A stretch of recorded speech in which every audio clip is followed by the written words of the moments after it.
नारायणं नमस्कृत्यं नरं चैव नरोत्तमं देवी सरस्वती व्यासं ततो जयमुदीरयेत् नष्टप्रायेषु अभद्रेषु नित्यं भागवतसेव्या भगवती उत्तमश्लोके भक्ति भवति नष्टकी कृष्णाय वासुदेवाय देवकी नंदनाय च नन्दगोपकुमाराय गोविन्दाय नमो नमः। मूकं करोति वाचालं पङ्गुलङ्घते गिरिं यत्कृपातमहं वन्दे परमानन्दं माधवं श्रीचैतन्येश्वरं श्रीगुरुदीनतारिणं। श्रीमद्भागवत महापुराण स्कंद 7वां स्कंद अध्याय 13 यति धर्म का निरूपण और अवधूत प्रहलाद संवाद। नारद जी कहते हैं, धर्म आदि वानप्रस्थि में ब्रह्म विचार का सामर्थ्य हो तो शरीर के अतिरिक्त और सब कुछ छोड़ वह संन्यास ले ले। अतः किसी भी व्यक्ति, वस्तु, स्थान और समय की अपेक्षा न रखकर एक गांव में एक ही रात ठहरने का नियम लेकर पृथ्वी का विचरण करे। यदि वह वस्त्र पहने तो केवल कौपीन, इससे उसके गुप्त अंग ढक जाए, और जब तक कोई आपत्ति न आवे तब तक दंड तथा अपने आश्रम के चिन्हों के सिवा अपनी त्यागी हुई किसी भी वस्तु को ग्रहण न करे। सन्यासी को चाहिए कि वह समस्त प्राणियों का हितैषी हो, शांत रहे, भगवत परायण हो, किसी का आश्रय न लेकर अपने आप में रमे, अकेला ही विचरे। इस संपूर्ण विश्व को कार्य और कारण से अतीत परमात्मा में अध्यस्त जाने और कार्य कारण स्वरूप इस जगत में ब्रह्म स्वरूप अपने आत्मा को परिपूर्ण देखे। आत्मदर्शी सन्यासी सुप्ति और जागरण की संधि में अपने स्वरूप का अनुभव करे। बंधन तथा मुझ दोनों ही केवल माया है, वस्तु कुछ नहीं, ऐसा समझे। ना तो शरीर की आवश्यकता होने वाली मृत्यु का अभिनंदन करे, ना अनिश्चित जीवन का। केवल समस्त प्राणियों की उत्पत्ति और नाश के कारण काल की प्रतीक्षा करता रहे। असत अनात्मक वस्तु का प्रतिपादन करने वाले शास्त्रों से प्रीति ना रख करे। अपने जीवन निर्वाह के लिए कोई जीविका ना करे। केवल वाद विवाद के लिए कोई तर्क ना, संसार में किसी का पक्ष ना ले। शिष्य मंडली ना जुटावे, बहुत से ग्रंथों का अभ्यास ना करे, व्याख्यान ना दे, बड़े बड़े कामों का आरंभ ना करे। शांत समदर्शी एवं महात्मा सन्यासी के लिए किसी आश्रम का बंधन धर्म का कारण नहीं है। वह अपने आश्रम के चिन्हों को धारण करे चाहे छोड़ दे। उसके पास कोई आश्रम चिन्ह ना हो, परंतु वह आत्मसंधान में मग्न रहे तो अत्यंत विचारशील, परंतु जान पड़े पागल और बालक की तरह है।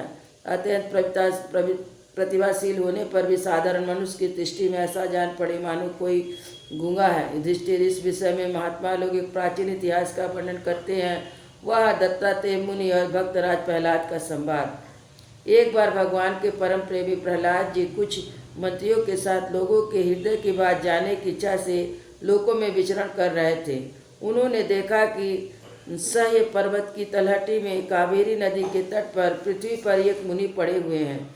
उनके शरीर की निर्मल ज्योति अंगों के धूल धूलसिर होने के कारण ढकी हुई थी। उनके कर्म, आकार, वाणी, वर्ण, आश्रम आदि के चिन्हों से लोग यह नहीं समझ सकते थे कि कोई सिद्ध महापुरुष है। भगवान के परम प्रेमी भक्त प्रहलाद जी ने अपने सिर के उनके चरणों का स्पर्श करके प्रणाम किया और विधि पूर्वक उनकी पूजा करके जानने की इच्छा से प्रश्न किया, भगवान, आपका शरीर उद्योगी और भोगी पुरुषों के समान दृष्ट पुष्ट है। संसार का यह नियम है कि उद्योग करने वाले को धन मिलता है और धन वाले को भोग प्राप्त होता है, और भोगियों को ही शरीर हृष्ट पुष्ट होता है। यह कोई दूसरा कारण तो हो नहीं सकता।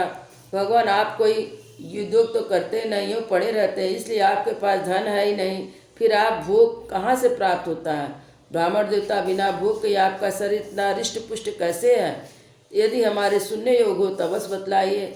आप विद्वान, सामर्थ्य और चतुर हैं, आपकी बातें बड़ी अद्भुत प्रिय होती है। ऐसी अवस्था में आप सारे संसार को कर्म करते हुए देखकर भी समभाव में पड़े हुए, इसका क्या कारण है? नारद जी ने कहा, धर्मराज, जब प्रहलाद जी ने महामुनि दत्तात्रेय से इस प्रकार प्रश्न किया तब वे उनकी अमृतमयी वाणी के वशीभूत होकर मुस्कुराते हुए बोले। दत्तात्रेय जी ने कहा, दैतराज, सभी श्रेष्ठ पुरुष तुम्हारा सम्मान करते हैं। मनुष्यों को कर्मों की प्रवृत्ति, उनकी निवृत्ति का क्या फल मिलता है, यह बात तुम अपनी ज्ञान दृष्टि से जानते हो। तुम्हारी अनन्य भक्ति के कारण देवादि भगवान नारायण सदा तुम्हारे हृदय में विराजमान रहते हैं। जैसे सूर्य अंधकार को नष्ट कर देते हैं, वैसे ही वे तुम्हारे अज्ञान को नष्ट करते हैं। तो भी प्रहलाद, मैंने जैसा कुछ जाना है उसके अनुसार मैं तुम्हारे प्रश्नों का उत्तर दूंगा। क्योंकि आत्मस्तुति के लिए अभिलाषियों को तुम्हारा सम्मान अवश्य करना चाहिए। प्रहलाद जी ने कहा, तृष्णा एक ऐसी वस्तु है जो इच्छानुसार भोगों को प्राप्त होने पर पूरी नहीं होती। उसी के कारण जन्म मृत्यु के चक्कर में भटकना पड़ता है। तृष्णा ने मुझसे ना जाने कितने कर्म करवाए, उनके कारण ना जाने कितने योनियों में मुझे डाला। कर्मों के कारण अनेक योनियों में भटकते भटकते दैवश मुझे यह मनुष्य योनि मिली है, जो स्वर्ग, मोक्ष, त्रिग योनि तथा इन मानव देह की प्राप्ति का द्वार है। इसमें पुण्य करे तो स्वर्ग, पाप करे तो पशु पक्षी आदि की योनि, निवृत्त हो जाए तो मोक्ष, दोनों प्रकार के कर्म किए जाए तो मनुष्य योनि की प्राप्ति होती है। परंतु मैं देखता हूँ कि संसार के स्त्री पुरुष कर्म तो करते हैं सुख की प्राप्ति और दुख की निवृत्ति के लिए, किंतु उसका फल उल्टा होता है, वे और दुख में पड़ जाते हैं। इसलिए मैं कर्मों से उपरत हो गया हूँ। सुख ही आत्मा का स्वरूप है, समस्त चेष्टाओं की निवृत्ति उसका शरीर है, उसके प्रकाशित होने का स्थान है। इसलिए समस्त भोगों को मनोराज मात्र समझकर मैं अपने प्रारब्ध को भुगता हुआ पड़ा रहता हूँ।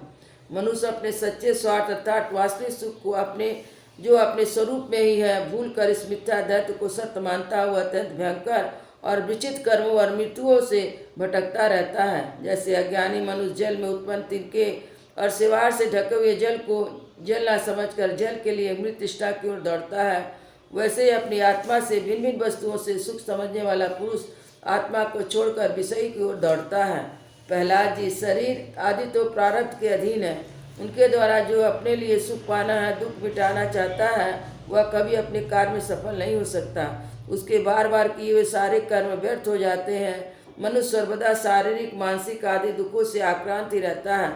मरणशील तो है ही, यदि उसमें बड़े श्रम और कष्ट से कुछ धन भोग प्राप्त कर लिया तो क्या लाभ है। लोभी और इंद्रियों के बस में रहने वाला धनिकों का दुख तो मैं देखता ही रहता हूँ। भय के मारे उन्हें नींद नहीं आती, सब पर उनका संदेह बना रहता है। जो जीवन और धन के लोभी हैं, वे राजा, चोर, शत्रु, स्वजन, पशु पक्षी, याचक, काल से यहाँ तक कि कहीं मैं भूल कर ना बैठूं, अधिक ना खर्च कर दूं, इस आशंका से अपने आप से सदा डरते रहते हैं। इसलिए बुद्धिमान पुरुष को चाहिए, जिसके कारण शोक, मोह, भय, क्रोध, राग, कायरता, श्रम आदि का शिकार होना पड़े, उस धन और जीवक की स्प्रिया का त्याग कर दे। इस लोक में मेरे सबसे बड़े गुरु अजगर, मधुमक्खी, उनकी शिक्षा से ही हमें वैराग और संतोष की प्राप्ति हुई है। मधुमक्खी जैसे मधु इकट्ठा करती है, वैसे ही लोग बड़े कष्ट से धन संचय करते हैं, परंतु दूसरा ही कोई उस धन राशि के स्वामी को मारकर उसे छीन लेता है। इससे मैंने यह शिक्षा ग्रहण की, विषयी भोगों से विरक्ति ही रहना चाहिए। मैं अजगर के समान निश्चल पड़ा रहता हूँ, जैसे दैवश कुछ मिल जाता है उसी में संतुष्ट रहता हूँ। यदि कुछ नहीं मिलता तो बहुत दिनों तक धैर्य धारण कर पड़ा रहता हूँ। कभी थोड़ा अन्न खा लेता हूँ तो कभी बहुत, कभी स्वादिष्ट तो कभी निरस, कभी बेस्वाद तो कोई अपने गुणों से युक्त, जो कभी सर्वदा गुणहीन। कभी बड़ी श्रद्धा से प्राप्त अन्न खाता हूँ तो कभी अपमान के साथ, किसी किसी समय अपने आप ही मिल जाने पर, कभी दिन में, कभी रात में, और कभी एक बार भोजन करके भी दोबारा कर लेता हूँ। मैं अपने प्रारब्ध को भोग में ही संतुष्ट रहता हूँ, इसलिए मुझे रेशमी, सूती, मिर्च, चीर, बलकल या कुछ जैसा वस्त्र भी मिल जाए वैसा ही पहन लेता हूँ। कभी मैं पृथ्वी, घास, पत्ते, पत्थर, राख के ढेर पर ही पड़ा रहता तो कभी दूसरों की इच्छा से महलों के पलंगों और गद्दों पर सोता हूँ। दैत्यराज, कभी नहा धोकर शरीर में चंदन लगाकर सुंदर वस्त्र, फूलों के हार, गहने पहनहार, रथ, हाथी और घोड़े पर चढ़कर चलता हूँ तो कभी पिशाच के समान बिल्कुल नंगी धड़ंगी विचरता हूँ। मनुष्य के स्वभाव भिन्न भिन्न होते हैं, अतः ना तो किसी की निंदा करता हूँ ना स्तुति। मैं केवल इसका परम कल्याण परमात्मा से एकता चाहता हूँ। सत्य का अनुसंधान करने वाले मनुष्य को चाहिए, जो नाना प्रकार के पदार्थ और उनके भेद विभेद मालूम पड़ रहे हैं, उनको चित्रवृत्ति में हवन कर दे। चित्रवृत्ति को इस पदार्थ के संबंध में विविध भ्रम उत्पन्न करने वाले मन को सात्विक अहंकार को महत्व के द्वारा माया में हवन कर दे। इस प्रकार ये सब भेद विभेद उनका कारण माया ही, ऐसा निश्चय करके फिर उस माया को आत्मानुभूति में सुहा कर दे। इस प्रकार आत्मसंचार के द्वारा आत्मस्वरूप में स्थित होकर निष्क्रिय उपरांत हो जाए। प्रहलाद जी, मेरी आत्मकथा अत्यंत गुप्त लोक शास्त्र से परे की वस्तु है। तुम भगवान के अत्यंत प्रेमी, इसलिए मैंने तुम्हारे इसका वर्णन किया है।